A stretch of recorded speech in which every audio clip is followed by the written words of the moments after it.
You're tuning into Black and White Sports on YouTube. The no-holds-barred truth on sports.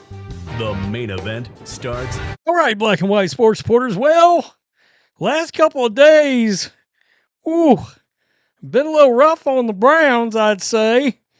I was talking about in my Steelers video earlier how the Browns are now up against the wall, not in a good way, because they have not fulfilled the Rooney Rule. Now, we talked about at great length. Look, I'm the first to tell you, I believe the Rooney Rule is a complete joke, and owners should be able to hire who they want to hire, regardless of how many people have interviewed for the job or not. And no matter what, I'm never going to co-sign on picking people based on anything other than the most qualified. That's regardless of skin color. Anyway, the problem is the NFL requires you to interview 2 minority candidates. And they have to have, I believe, an in-person interview on both of them. Okay? And the Browns had jumped out there and they had a Mike McDaniel interview. Well, that satisfied the NFL lords to a point, but they didn't have him in for an in-person. It was a Zoom interview. And Mike McDaniel pulled his name out of the running, took the OC job with the Chargers, which raised a lot of eyebrows like, okay, do coaches not want to take a look at the dynamic? Do they not want to deal with the dynamic of Jimmy Haslam and Andrew Berry together?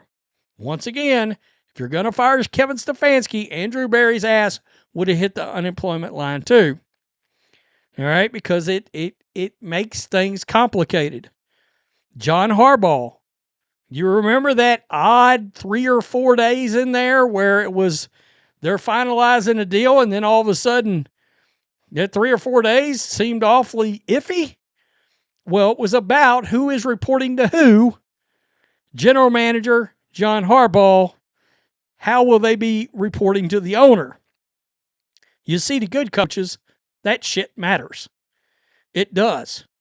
And if you're an established coach, again, we're talking about a team that, to our knowledge, did not interview John Harbaugh, has not called Sean McDermott. Sean McDermott was the runner-up to Hugh Jackson. How'd that work out? Hugh Jackson at one time. And they have not called in Sean McDermott. They were very impressed by him. Came close to hiring him. Haven't called him. And now, one of the most desirable candidates that you actually had potential to possibly land has yanked his ass right back out of the consideration for this Browns job. Now, in fairness, probably going to be the Ravens' next head coach. All right, that's a possibility, but nonetheless, he's not going to do this second interview with the Browns. So when the week started, the Browns had 6 candidates. They got 4. And I don't care how you slice it, how you cook it up, 2 of them pulled out on the Browns. Browns didn't pull out on them. It was the other way around. Their pullout game was strong. Mary Kay Cabot. Chargers defensive coordinator Jesse Minter is not interviewing for the Browns head coaching job today as scheduled, likely because he feels he has other head coaching opportunities that are more certain. Sources tell Cleveland.com.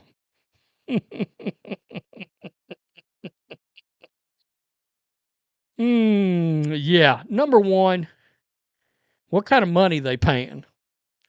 Because, yeah, there's a shitty franchise tax too. Absolutely. No doubt about it.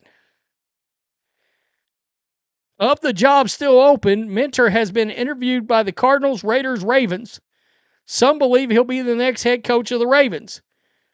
To my knowledge, has he pulled out of the interview process with the Cardinals and Raiders? At last check, I think he's still in it for the Raiders right now.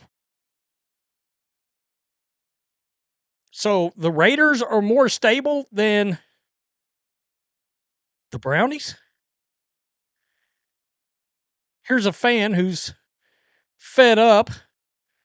Andrew Berry, the Browns GM, thinks he's the smartest guy in the room, forgot about the Rooney rule, causing them an opportunity at an up-and-coming comer for a head coach before another team moves in for a hire. Take your Ivy League diploma and wipe your ass with it.